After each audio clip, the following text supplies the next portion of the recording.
This year marks the 75th anniversary of the United Nations Children's Fund. Robert Jenkins is the Global Director of Education for UNICEF, and I asked him about the state of global education during the pandemic. Well, today, more than 735 million school children remain affected by either partial or full school closures.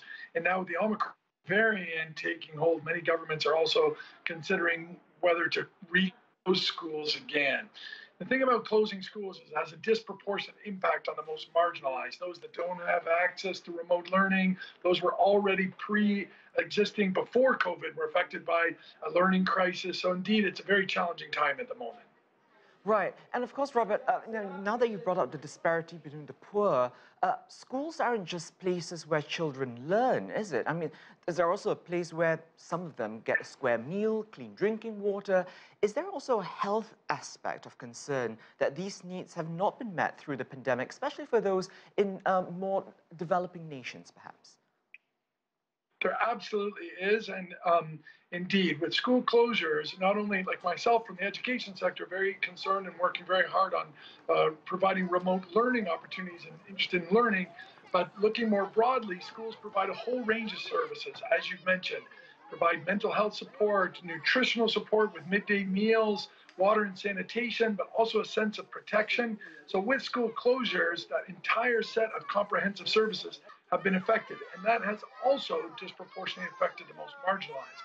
Now, that has led to a mental and social health crisis, and so as children return to school, they need to also be provided that mental health support, psychosocial support, need opportunities to re-engage with their peers.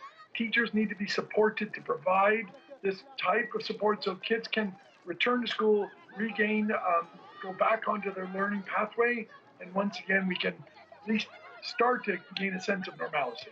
And then, of course, Robert, we talk a lot about the immediate impact, but are there any residual effects, perhaps, of the pandemic that are perhaps only starting to set in now, that the UNICEF is monitoring for the long-term well-being of children all over the world?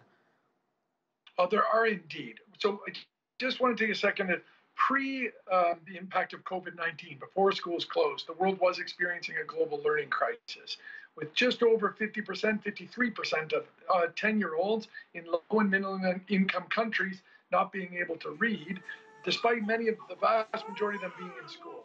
So then with school closures, this learning crisis is now a crisis upon a crisis. And so that 53% is estimated to increase to 70%.